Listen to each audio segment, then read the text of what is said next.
Abra sua Bíblia comigo, por gentileza. O Evangelho de Jesus Cristo, conforme o registro de Lucas.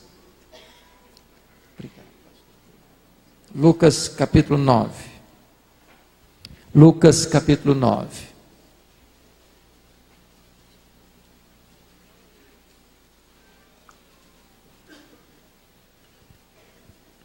A partir do verso 28. Lucas 9, a partir do verso 28.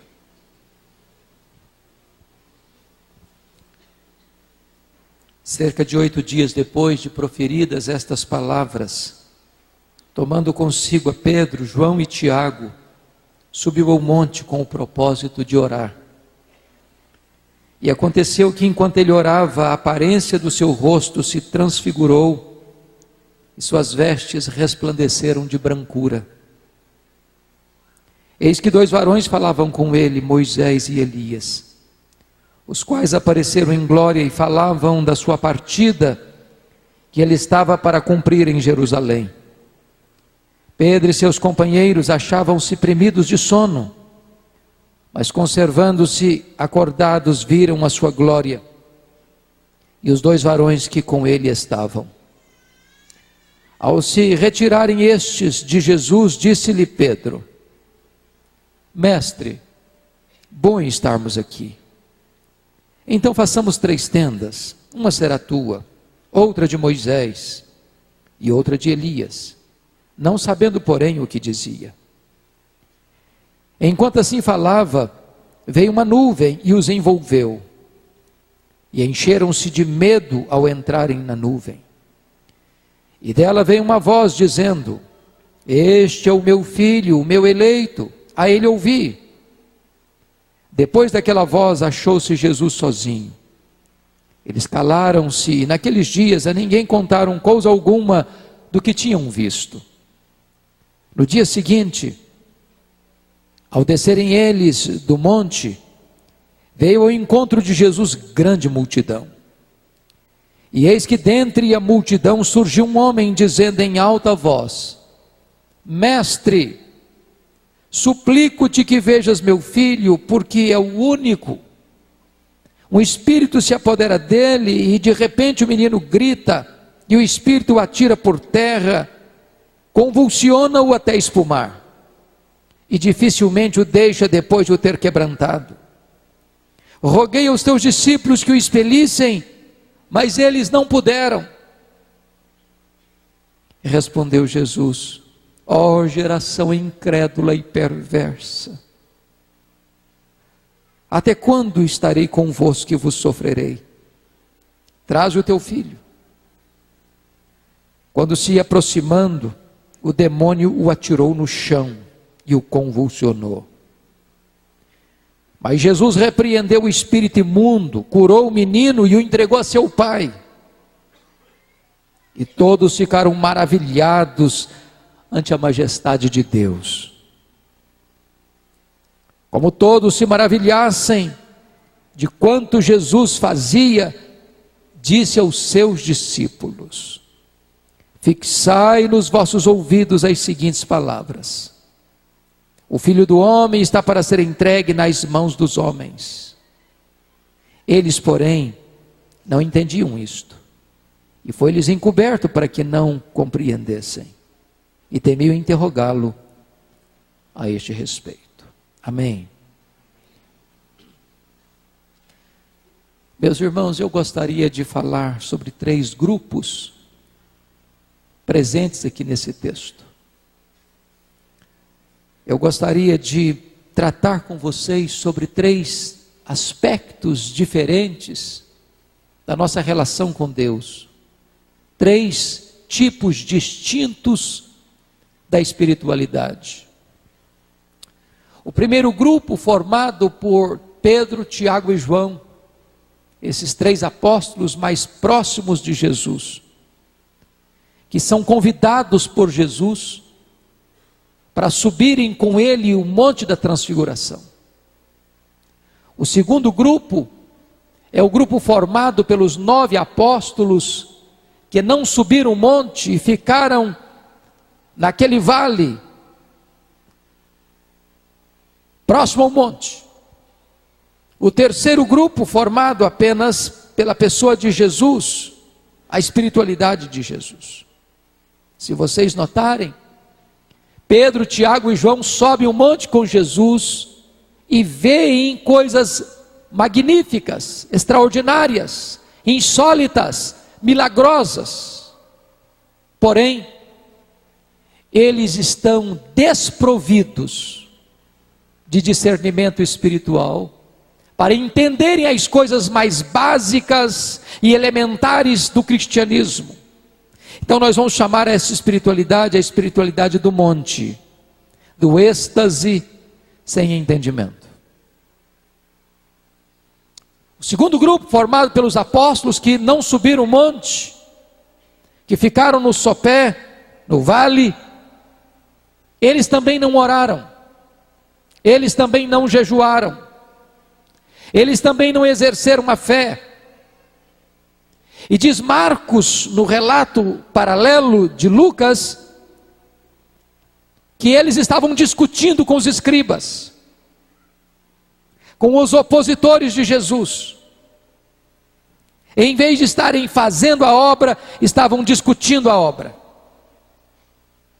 E na hora que surgiu uma necessidade de um pai aflito, cujo filho único estava endemoniado, apresentando o filho aos discípulos, desprovidos de poder, eles não puderam curá-lo nem libertá-lo. Então eu vou chamar essa espiritualidade, a espiritualidade do vale, a discussão sem poder. E vamos tratar então da espiritualidade de Jesus. E ela pode ser identificada em três aspectos: a espiritualidade da oração, a espiritualidade da obediência e a espiritualidade do poder. Convido vocês, com a Bíblia aberta no texto, para nós examinarmos esta passagem.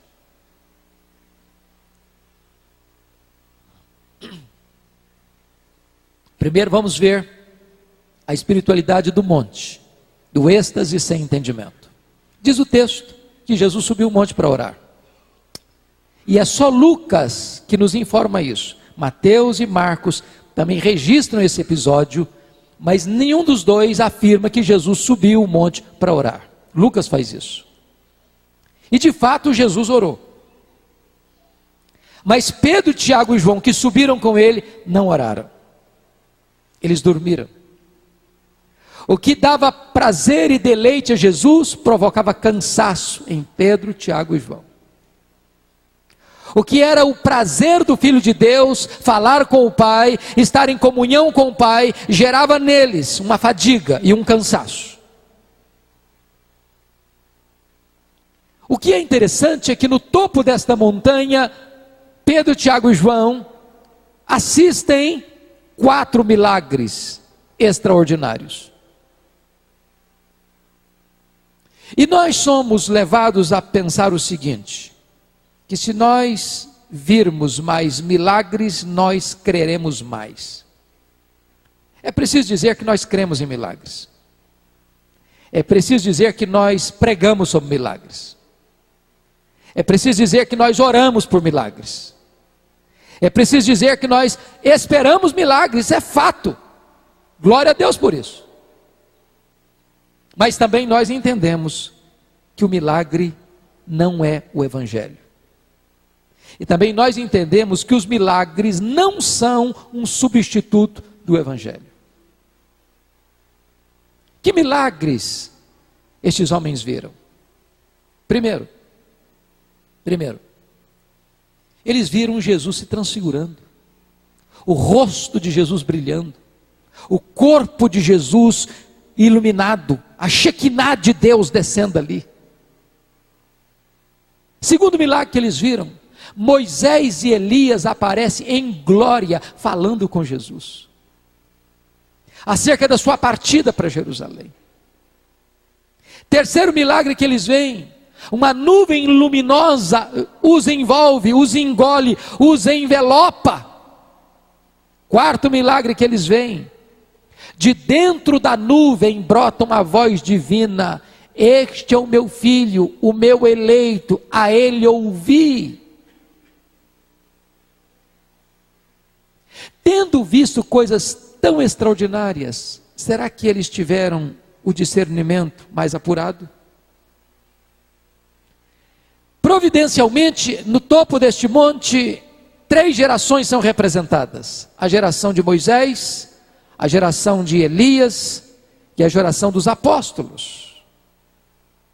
E quando você vai examinar na história, vai ver que essas 3 gerações foram as gerações que mais viram milagres. Por outro lado, essas foram as 3 gerações mais incrédulas da história.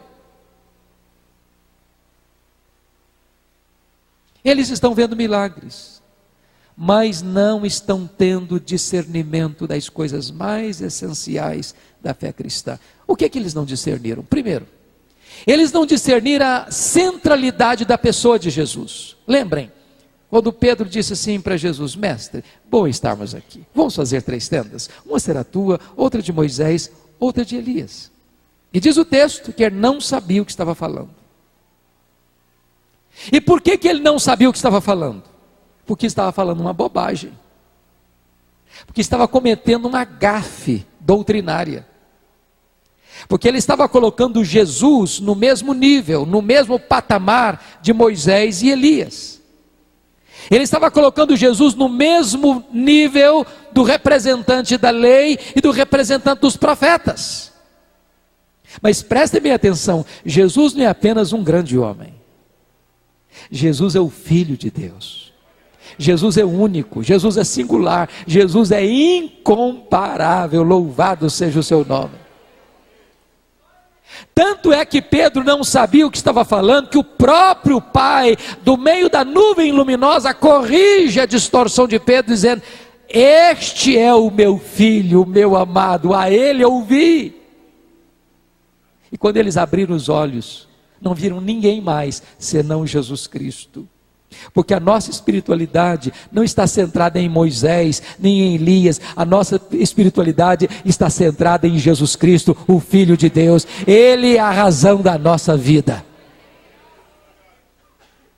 Segundo lugar, eles estavam vendo milagres, mas não discerniram a centralidade da missão de Jesus. Eles não discerniram a centralidade da pessoa de Jesus, e eles não discerniram a centralidade da missão de Jesus. Volte os seus olhos para o verso 31. Quando Moisés e Elias aparecem em glória falando com Jesus, perguntamos: qual era a pauta daquela reunião de Moisés e Elias com Jesus? Sobre que assunto conversaram? Qual foi a agenda daquela conversa? Está escrito aí que eles conversaram com Jesus sobre a sua partida para Jerusalém. A palavra partida aqui na língua grega é a palavra êxodos. De onde vem a nossa palavra portuguesa? Êxodo. E o que foi o êxodo? A partida de Israel da escravidão do Egito. Partida foi exatamente o momento, o êxodo foi exatamente o momento da libertação do Egito, onde os portões foram abertos, onde as algemas foram quebradas, onde a escravidão foi encerrada, onde a liberdade raiou para o povo de Deus.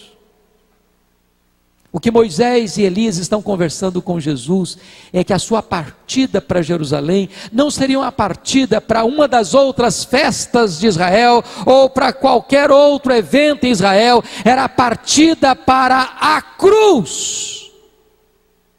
E eu quero lhes dizer que a cruz de Cristo é o nosso êxodo. Foi na cruz que ele abriu os portões e quebrou as nossas algemas. Foi na cruz que ele arrebentou as nossas correntes. Foi na cruz que ele esmagou a cabeça da serpente. Foi na cruz que ele abriu para nós um novo e vivo caminho para Deus. Foi na cruz que ele adquiriu para nós eterna redenção. A cruz de Cristo é a nossa libertação. Mas será que os discípulos entenderam isso? Será que eles discerniram isso?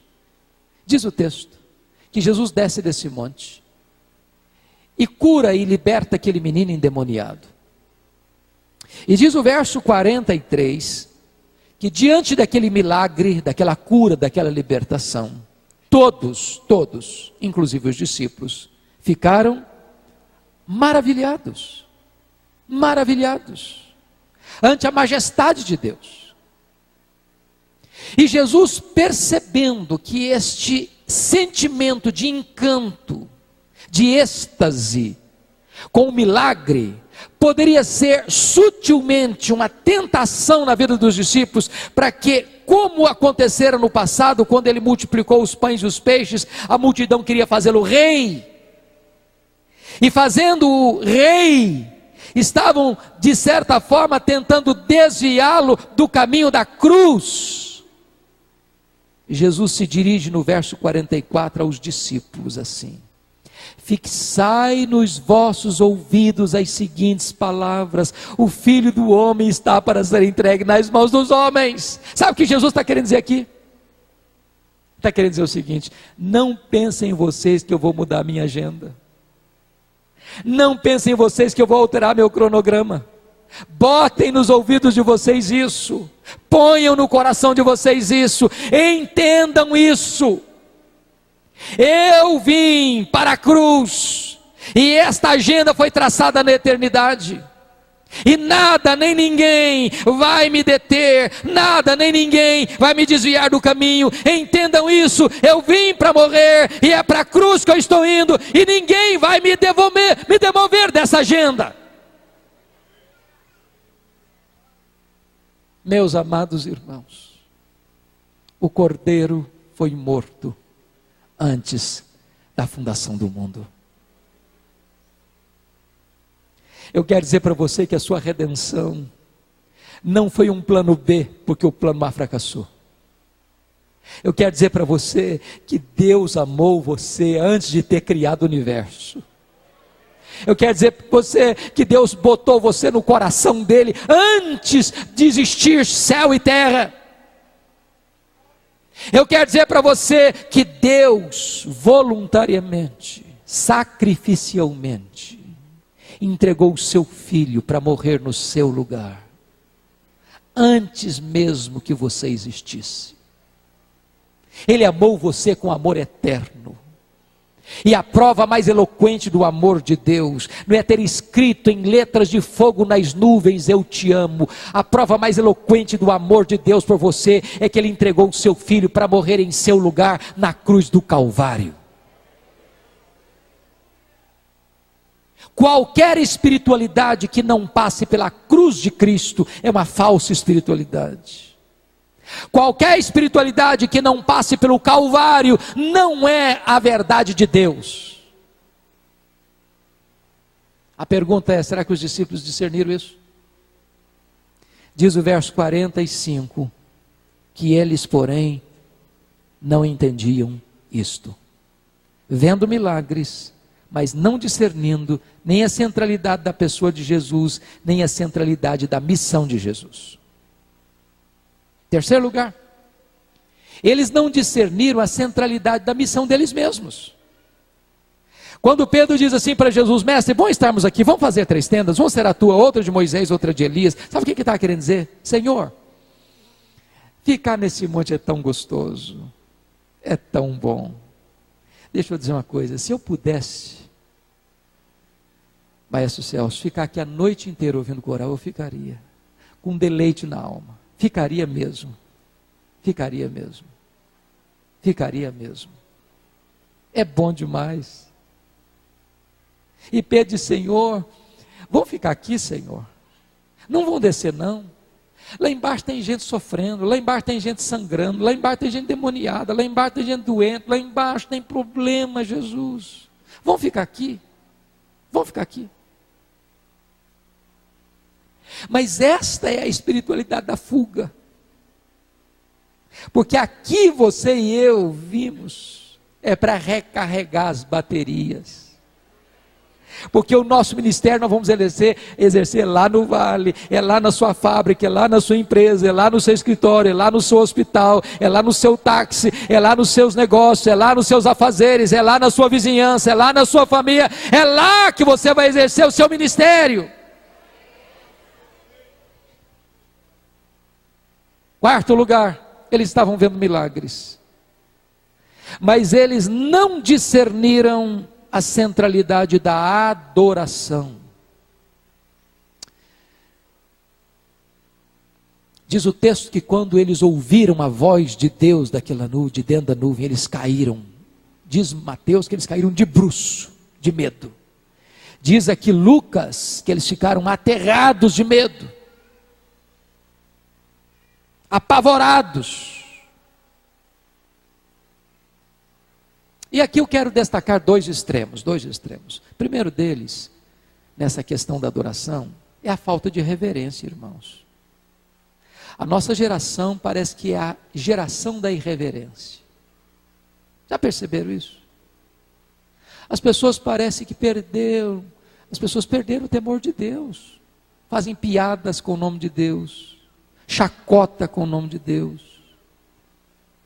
Os programas humorísticos da televisão brasileira fazem troça das coisas sagradas. E às vezes nós damos gargalhadas assistindo isso. Às vezes até a maneira como nós entramos na casa de Deus revela a falta de reverência. Às vezes até a maneira como nós chegamos atrasados no culto retrata a irreverência. Deus, sou muito cuidadoso com as minhas viagens, quando eu vou para o aeroporto, para a rodoviária, para chegar no meu trabalho, para ir para a minha faculdade. Mas Deus, eu posso chegar atrasado, não tem problema não. Para Deus, qualquer coisa serve. Quer ver um exemplo? Vocês que assistiram o Brasil jogando o final da Copa das Confederações, um fato me marcou. O técnico da seleção brasileira exigiu que os jogadores brasileiros não entrassem em campo, como era muito costume no passado, mascando chicletes. Ele dizia: eu quero todo mundo concentrado, quero todo mundo cantando o hino nacional com patriotismo. E vocês se lembram que este gesto incendiou as arquibancadas e gerou nos jogadores e naqueles que assistiam o espetáculo uma motivação nova. E eu fico pensando, se para entrar num campo de futebol se exige uma postura adequada, quanto mais para estar na presença daquele que é santo, santo, santo, santo.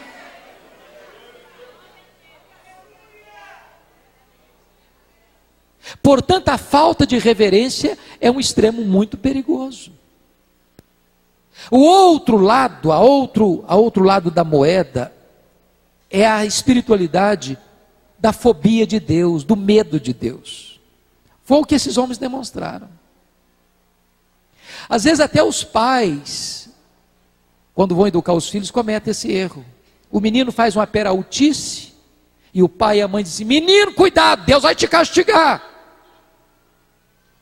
Aí o menino cresce com essa ideia de que Deus é um xerife, que Deus é um guarda cósmico, que Deus está com um porrete na mão pronto a lhe dar uma bordoada. E aí quando surge algum problema, o que vai acontecer? Essa pessoa vai ter medo de Deus e vai correr de Deus, quando ela deveria correr para Deus. Eu quero dizer para você que Deus é santo, santo, santo. Até os serafins cobrem o rosto, mas Ele é Pai. E ainda que você tenha sido machucado pela vida, ainda que você tenha caído no abismo mais profundo, ainda que você esteja sujo, enlameado, e ainda que você esteja com trapos, você pode correr para Ele e encontrar o abraço do seu perdão, o beijo da sua reconciliação e a festa da sua salvação. Você não tem que ter fobia de Deus, você tem que ter um santo temor deste Deus que ama você, e que quer você, e que deseja ardentemente por você. Mas eu gostaria de olhar agora o segundo grupo. Olhamos a espiritualidade do monte, do êxtase sem entendimento. Viram milagres, mas não discerniram a centralidade da pessoa de Jesus, a centralidade da missão de Jesus, a centralidade da missão deles mesmos e a centralidade do culto e da adoração. Vamos ver agora o segundo grupo, a espiritualidade do vale, a espiritualidade da discussão sem poder. Diz o texto que os que ficaram também não oraram, também não jejuaram, também não exerceram fé.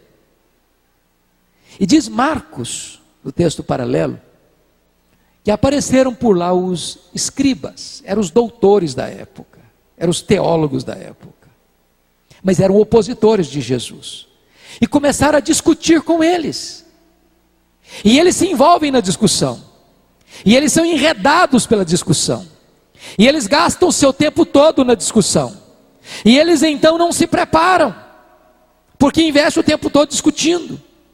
E quando surge uma necessidade concreta, real, um pai aflito com um filho endemoniado, pedindo socorro, pedindo ajuda, eles não puderam. Eu quero dizer para vocês que há espaço na agenda da igreja para discussão, para apologética, para defesa da fé cristã. Há espaço. O grande problema é quando nós gastamos todo o nosso tempo na discussão. É quando discutir a obra se torna substituto de fazer a obra. Quando sutilmente há um deslocamento de atenção, e em vez de nós nos focarmos em fazer o que Deus nos mandou fazer, nós estamos gastando todo o tempo discutindo a obra em vez de fazermos a obra. Preste bem atenção às vezes na nossa própria agenda. A gente vem à igreja semana após semana, mês após mês, ano após ano. Para quê? Às vezes para discutir a obra. A gente discute hoje, discute amanhã, aprofunda uma coisa hoje, aprofunda outra amanhã. Torna a discutir, discute de novo. Aí depois a gente marca uma conferência para discutir. Aí depois a gente vai para um congresso a 1000 quilômetros da gente. Para quê? Para discutir outra vez. Torna a discutir, discute outra vez. E a gente marca um encontro de liderança para quê? Para discutir de novo. A gente torna a discutir, discute outra vez. E às vezes nós temos coragem de sair de casa, vir para o templo, vir para um congresso, 1, 2, 5, 6, 10, 100 vezes. Mas não temos coragem de atravessar a rua e falar de Jesus para o vizinho. Gastamos o tempo todo discutindo a obra em vez de fazermos a obra. E diz o texto que enquanto os discípulos discutem a obra, o diabo age. O diabo age. E o texto nos informa que um menino, filho único, olha aí o aspecto mais grave do sofrimento, filho único, endemoniado. E eu fico imaginando a cena daquele menino, porque diz o texto, você lê Mateus, Marcos e Lucas, que o demônio pegava aquele menino e muitas vezes, não era algumas vezes não, muitas vezes jogava o menino no fogo. Outras muitas vezes jogava o menino na água. Outras muitas vezes jogava o menino por terra para o matar.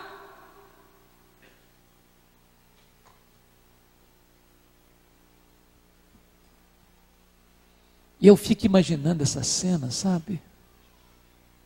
Aquele garoto, às vezes brincando lá com os coleguinhas, de repente ficava estranho, saiu correndo, jogava e se lançava no fogo, alguém tinha que pular lá e tirá-lo, todo cheio de queimaduras. Eu imagino ele saindo, correndo de dentro de casa e pulando na água, alguém tinha que pular lá e tirá-lo para que ele não morresse afogado. Eu fico imaginando a família reunida e de repente o demônio jogava o menino no chão e ele saía todo machucado, ralado, o menino rilhava os dentes, espumava e dificilmente o demônio deixava antes de ter quebrado todo. De repente esse pai aflito escuta que os discípulos de Jesus estão na região. Um lampejo de esperança brota ali na alma. E ele pensou, encontrei a solução, encontrei a saída, vou levar meu filho lá, os discípulos de Jesus vão me ajudar, eles vão me socorrer, o meu filho vai ser curado, o meu filho vai ser liberto. E ele chega e apresenta o seu filho, e os discípulos não puderam. não puderam.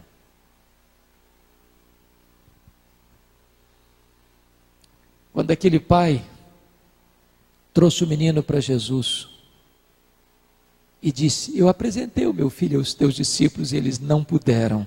Diz a Bíblia que Jesus soltou um gemido da alma.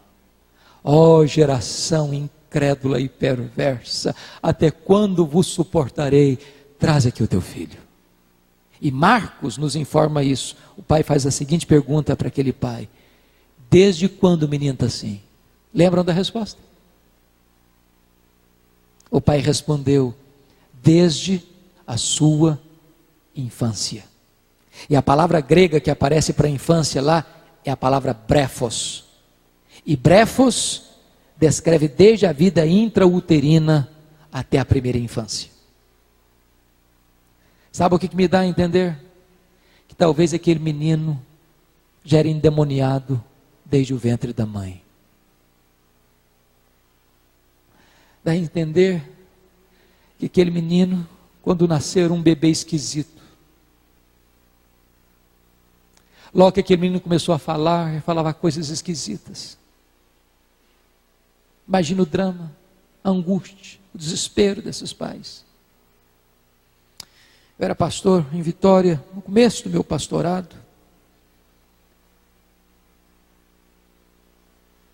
Quando uma mulher se converteu a Cristo, veio para a igreja, uma mulher da sociedade, classe alta da sociedade, vitoriense. E um dia essa mulher caminhava pela rua, uma criança no colo de 3 anos, a sua filha, e ela cantarolava um hino. De repente a criança desfigurou o rosto no colo dela e começou a falar impropérios, blasfêmias. E a mãe ficou desesperada. Nova na fé, sem discernimento, dali mesmo pegou a criança e levou-a num psicólogo, pensando que era um surto psicótico na criança. Fizeram todos os exames, nenhum problema. A mãe me ligou. Disse: pastor, eu preciso de ajuda. Eu falei: traz a sua filha aqui. A mãe sentou-se na minha frente, e eu conversava com a mãe e a filha no colo. Enquanto eu conversava com a mãe, a menina me olhava por cima, num olhar denso, pesado. Quando eu comecei a falar do nome de Jesus, a criança pulou do colo da mãe, com o rosto desfigurado, endemoniada. Começou a serpentear, se arrastando no chão como uma serpente, falando blasfêmias terríveis. Uma criança de 3 anos de idade. E eu clamei pelo nome de Jesus. E o Senhor Jesus libertou aquela criança. E eu perguntei: mãe, me conta a história dessa criança. E ela me disse: pastor, meu marido é um bandista. E quando eu estava grávida, ele consagrou essa criança aos demônios. Filhos cativos, prisioneiros. E notem vocês que os discípulos depois perguntaram assim para Jesus: mas Senhor, por que nós não podemos expulsar o demônio dessa criança? E Jesus respondeu para eles assim: é que esta casta só sai com oração e jejum. Por que eles não puderam? Mark Lloyd Jones, no seu livro Combate Cristão, diz que eles não puderam porque há demônios e demônios. Aqueles discípulos já tinham tido vitórias esplêndidas nessa área de libertação, mas agora fracassaram. Isso porque nem toda batalha espiritual tem o mesmo nível de resistência. Isso significa que determinadas lutas nós precisamos ter um preparo mais adequado para enfrentá-las. Por que não puderam? Porque não oraram. Porque não oraram. O pastor já disse aqui: igreja que ora é igreja que tem poder. Eu posso dizer isso para você, meu amado: poder não se aprende num seminário. Poder não se aprende num banco de academia. Poder não se recebe lendo volumosos livros, ainda que os melhores. Poder se recebe por meio da oração. Uma igreja que não ora não tem poder. Um crente que não ora não tem poder. Um crente que não ora, na hora da batalha, ele vai ficar envergonhado e derrotado e vai dizer: eu não pude. Mas Jesus foi além e disse: esta casta não sai senão com oração e jejum. E se existe uma disciplina esquecida na igreja evangélica nos nossos dias, chama-se jejum. Eu pergunto a você, não me responda, pense. Qual foi a última vez que você jejuou para Deus quebrantar o seu coração? Qual foi a última vez que você jejuou para resolver um problema na sua vida? Qual foi a última vez que você jejuou para receber poder espiritual?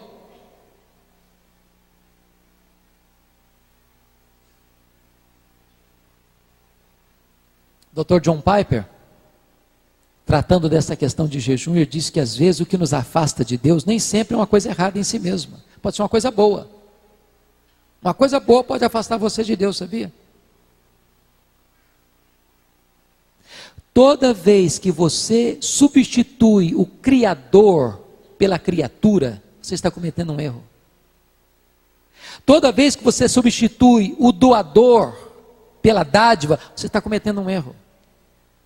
Às vezes o que nos afasta de Deus não é propriamente o pecado, pode ser uma torta de maçã, um pudim de leite condensado, ou uma garrafa de Coca-Cola. O que eu quero dizer com isso? Toda vez que eu estou tão acostumado com o pão da terra, a ponto de não ter mais apetite pelo pão do céu, eu estou substituindo o Criador pela criatura, o doador pela dádiva. O problema é que nós estamos tão acostumados com o sabor do pão da terra, que não temos mais apetite pelo pão do céu. E o que é jejum? Jejum é fome de Deus.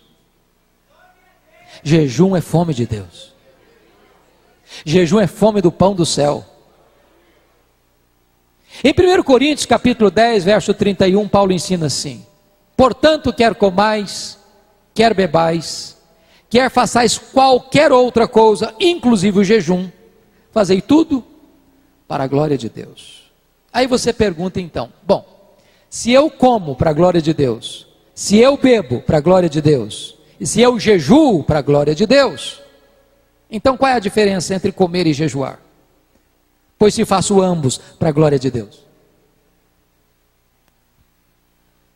É que quando você come, você se alimenta do pão da terra. E o pão da terra é um símbolo do pão do céu. Quando você jejua, você não se alimenta do símbolo do pão do céu. Você se alimenta do próprio pão do céu.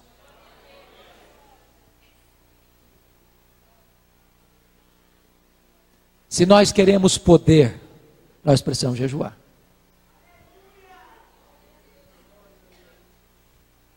Aqueles discípulos estavam discutindo a obra, mas não estavam orando. Eles estavam discutindo a obra, mas não estavam jejuando. Eles estavam discutindo a obra, mas não estavam exercendo fé. Eles estavam discutindo a obra, mas não estavam fazendo a obra. Eles estavam discutindo a obra e estavam sem poder. Mas então, amados, eu gostaria agora de olhar a espiritualidade de Jesus. E ela pode ser vista em três aspectos. Primeiro, a espiritualidade de Jesus é a espiritualidade da oração. Jesus subiu o monte para quê? Para orar. E o que ele fez? Ele orou. E porque ele orou, algumas coisas aconteceram. Primeiro, porque ele orou, diz o texto, que o seu rosto se transfigurou, suas vestes se tornaram como a luz. Marcos diz que nenhum lavandeiro da terra poderia alvejar roupas daquela maneira.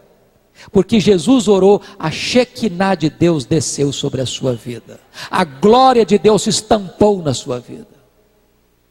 Se nós quisermos ver o céu descendo sobre nós, nós precisamos orar. Segundo, porque Jesus orou, o Pai o preparou antecipadamente para ir para a cruz.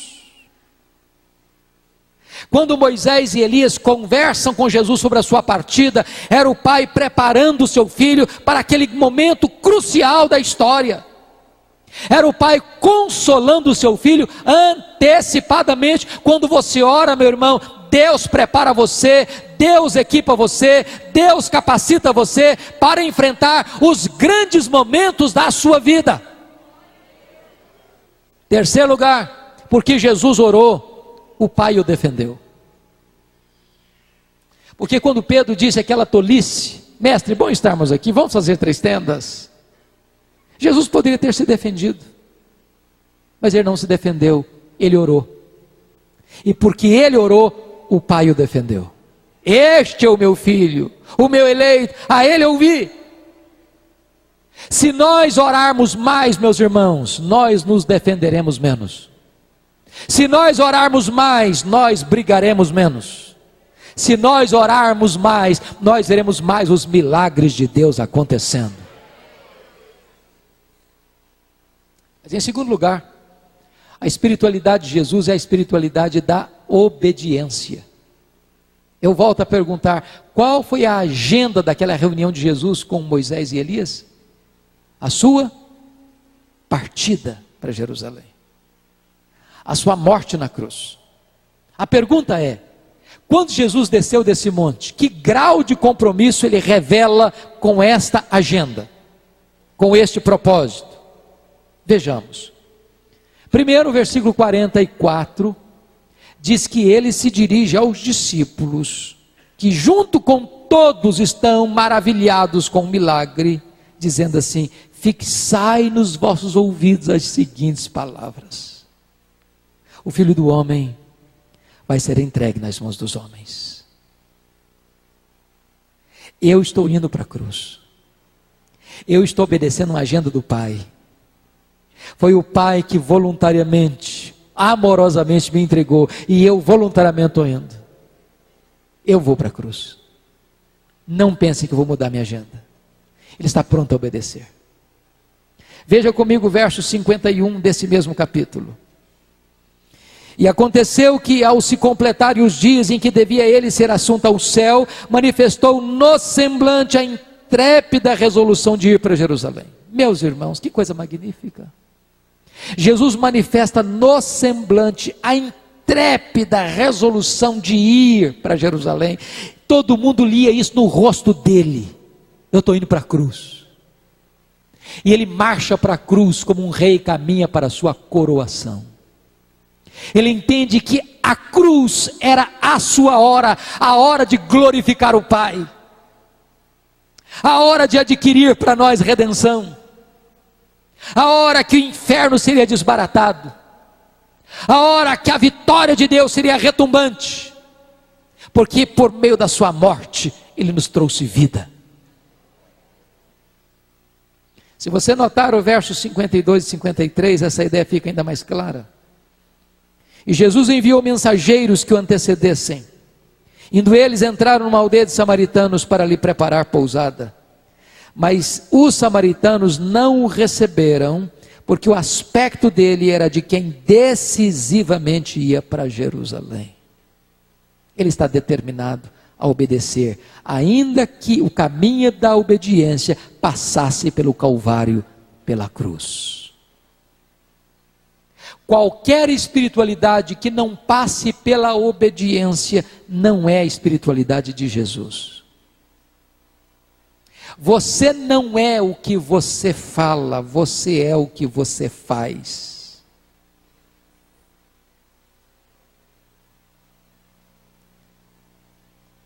Jesus não se impressiona com a beleza, com a eloquência da sua voz. Ele quer seu coração. Ele quer obediência. Ele não se impressiona com a abundância de sacrifícios que nós trazemos a Ele. Ele quer obediência. Talvez muitos aqui hoje precisam se matricularem na escola da obediência. Porque a única espiritualidade que agrada a Deus é a obediência. Mas finalmente, irmãos, a espiritualidade de Jesus é a espiritualidade da oração, da obediência e também do poder. Porque diz o texto que quando o pai traz o menino endemoniado, é Marcos que nos informa isso. Evangelista Marcos. Que o demônio jogou esse menino no chão. E Lucas diz isso também. Jogou o menino no chão. E o menino começou a arrilhar os dentes, a espumar, a se contorcer. E Jesus dá uma ordem: sai deste menino e nunca mais voltes a ele. Vocês sabem que uma pessoa pode ser liberta de demônios, e se ela não entregar seu coração a Cristo, os demônios saem, perambulam e voltam. E o segundo estado se torna pior do que o primeiro. Porém, a ordem de Jesus é categórica, a ordem de Jesus é contundente, a ordem de Jesus é clara: sai e nunca mais voltes. Porque Jesus tem todo o poder e tem toda a autoridade. Que bênção! Que bênção! Nós não servimos a um mero Senhor. Nós servimos ao Rei dos Reis, ao Senhor dos Senhores. O diabo não pode resistir à ordem de Jesus. Às vezes as pessoas pensam em batalha espiritual numa ideia maniqueísta, de verdade e mentira, de luz e trevas, de bem e mal, de Deus e o diabo. Como se o diabo estivesse aqui no mesmo patamar de Deus. Como se o diabo fosse um Deus caído. Não, o diabo não é um Deus caído. O diabo é um anjo caído.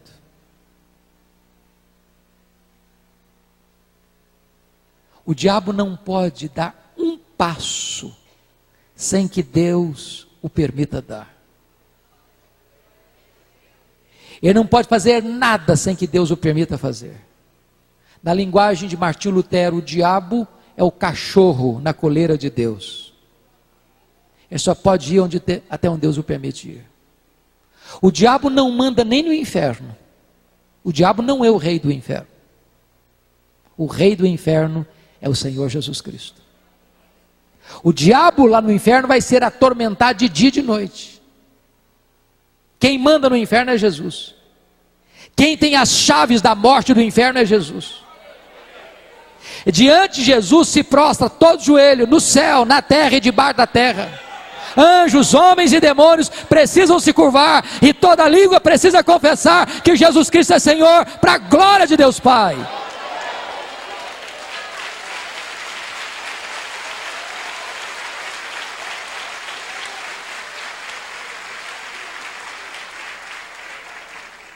Para mim, um dos textos mais eloquentes que tratam desta matéria está em Marcos capítulo 5. Diz o texto que Jesus saiu de uma tempestade no mar da Galileia, já era noite, e entra no lado oriental do mar, nas montanhas de Golã, na região de Decápolis, a terra dos Gadarenos, e naquele despenhadeiro havia um cemitério, e dentro do cemitério um homem vivo, nu, violento, ferindo-se com pedras, ensanguentado, gritando de noite e de dia, cheio de demônios. E quando Jesus aporta ali, naquela noite, aquele homem endemoniado corre e se prostra aos pés de Jesus, e Jesus lhe pergunta: qual é o teu nome? E ele responde: Legião, porque somos muitos. Legião é uma linguagem militar. É uma corporação romana de 6.000 soldados. Dentro de um único homem havia 6.000 demônios. E aqueles demônios fazem 3 pedidos para Jesus. Eu não penso que é oração, porque demônio não ora. 3 pedidos. Primeiro pedido: não nos atormentes tanto tempo. Segundo pedido: não nos mandes para fora do país. Terceiro pedido: manda-nos para esses porcos. Tinha uma manada de 2.000 porcos pastando na região. E Jesus atende os 3 pedidos dos demônios, e os demônios saem daquele homem, entram naqueles 2.000 porcos, e eles precipitam-se ladeira abaixo e se afogam no mar. Talvez você pergunte assim: puxa vida, por que que Jesus atendeu o pedido dos demônios? Penso eu que por 3 razões pelo menos. Primeiro, Jesus atendeu o pedido dos demônios para que todos entendessem uma coisa: que os demônios não são um mito, não são uma lenda, não são uma energia negativa. Os demônios são seres espirituais malignos, anjos caídos, mentirosos, assassinos, roubadores, que vieram para roubar, matar e destruir. Segundo, para desmascarar os valores invertidos de uma sociedade materialista, que dá mais valor a porcos do que a Deus, que dá mais valor a dinheiro do que a pessoas, que dá mais valor a coisas do que a salvação. Terceiro, para mostrar para o mundo inteiro que quem tem autoridade é Ele.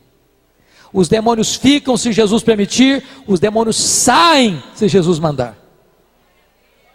É Ele quem tem autoridade, é Ele quem tem todo o poder. Agora notem uma coisa: aquele homem que outrora estava possesso de 6.000 demônios, agora está livre, agora está curado, agora está vestido, agora está em são juízo, agora está sentado aos pés de Jesus. E esse homem agora também faz um pedido a Jesus: mestre, permita-me ir ter contigo, acompanhar-te, fazer parte dos teus discípulos, fazer parte da tua caravana, permita-me. E Jesus, que acabara de atender os 3 pedidos dos demônios, indefere e não atende o pedido deste homem liberto, curado e salvo. Jesus diz: não, vai para os teus e conta para eles quanta coisa o Senhor fez por ti. O que Jesus está dizendo é o seguinte: onde você foi motivo de dor, de choro, de angústia, agora eu quero que você seja uma bênção. Onde as pessoas acharam que o diabo tinha levado a maior vitória sobre Deus, você vai mostrar que o diabo foi derrotado. Onde você produziu tanto sofrimento e tanta dor, agora você vai ser motivo de glória para Deus. Onde você foi motivo de perdição, agora você vai ser canal e instrumento de salvação para as pessoas. É lá na sua casa, onde todos viram a sua tragédia, que haverão de ver a sua cura e a sua restauração.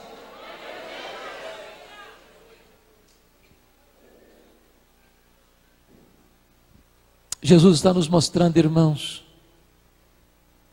que não basta ser crente, é preciso ter poder. É preciso ter poder. E eu quero concluir contando a vocês um fato que marcou minha vida. Há alguns anos eu estava pregando em Recife, na Igreja Presbiteriana das Graças, num culto de formatura do Seminário Presbiteriano de Recife. E entre os formandos estava um jovem de 1,90 m de altura, hoje é nosso missionário na Índia. E esse seminarista, após o culto, veio me compartilhar uma experiência daquele ano. E ele me disse: pastor, eu fui muito privilegiado, mesmo sendo um quarto-anista, antes de me formar, eu fui convidado para pregar numa série de conferências, numa grande igreja presbiteriana, numa das nossas belíssimas capitais. E eu costumo brincar que todo seminarista pensa que é um forte concorrente com Charles Haddon Spurgeon, que é um forte concorrente com o maior pregador do mundo. E ele então empacotou o seu melhor sermão, seus melhores sermões, botou o seu melhor terno na mala e partiu para aquela capital. Na sexta-feira ia começar a conferência e ele hospedado na casa do pastor. Um pouco antes do culto, estavam se preparando para ir para a igreja, quando chega uma mulher desesperada na casa do pastor. Diz: pastor, o senhor precisa de ir lá em casa me ajudar. Eu falei: o que é que aconteceu? A minha vizinha está possessa, está endemoniada. E tem uma pequena multidão em frente à casa dela e ninguém tem coragem nem preparo para enfrentar essa situação. O senhor tem que ir lá nos ajudar. E o pastor respondeu muito calmamente: que coisa interessante. Acaba de chegar de Recife um santo homem de Deus preparado para essa tarefa. E o seminarista começou a tremer as pernas, a bater um joelho no outro. E ele disse para o pastor: eu só vim avisar o senhor que eu estou indo embora. O pastor não deixou, pegou o seminarista a tiracolo, saíram caminhando pela rua. Ao longe ouviram os gritos cavernosos daquela mulher. Quando chegaram em frente à casa, uma pequena multidão reunida, o pastor olhou para o seminarista olhou para o chão.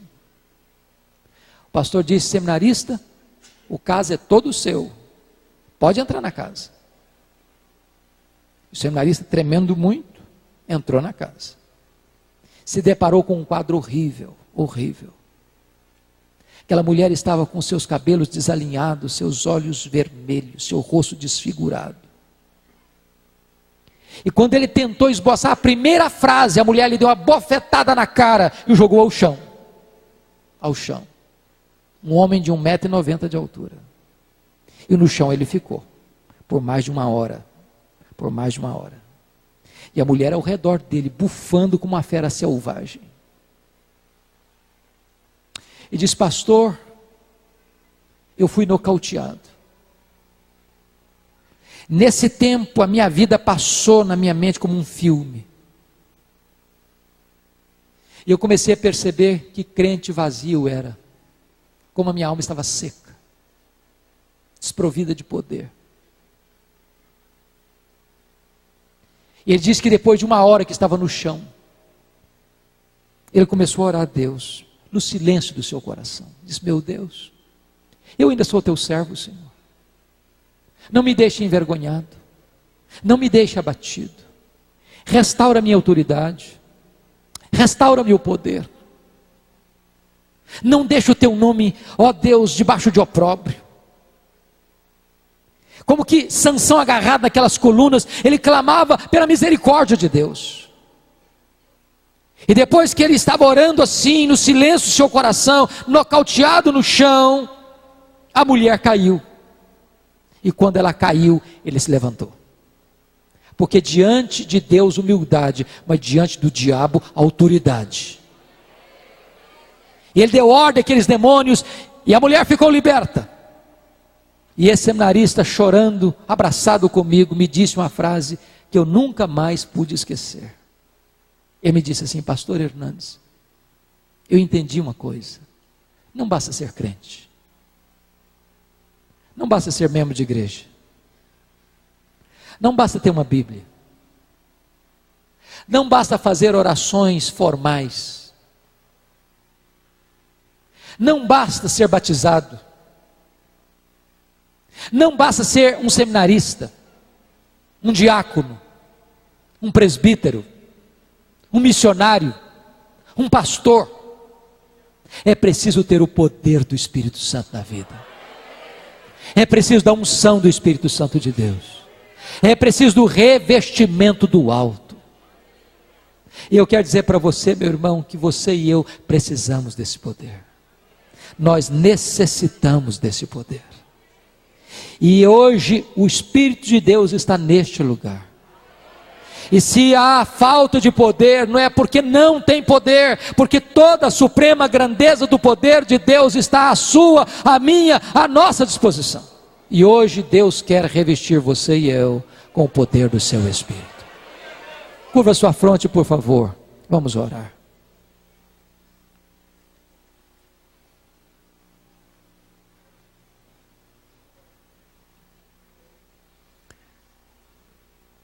Deus, aqui está a tua igreja.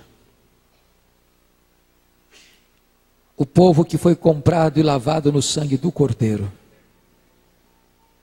Aqueles cujos nomes estão escritos no livro da vida. Aqueles que foram selados com o Santo Espírito da promessa. Deus, nós nesta noite reconhecemos que nós precisamos de imitar a Jesus. Imitar a Jesus na vida de oração. Imitar a Jesus na vida de obediência. Imitar a Jesus no exercício do poder. Não queremos ser como Pedro, Tiago e João, que apesar de virem milagres, estavam sem discernimento espiritual.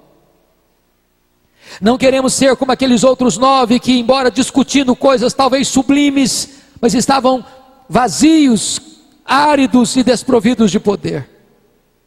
Nesta noite, Deus, nós te pedimos que tu nos batizes com batismo de poder. Que tu derrames sobre nós uma unção poderosa do Espírito Santo. Que tu visites a tua igreja.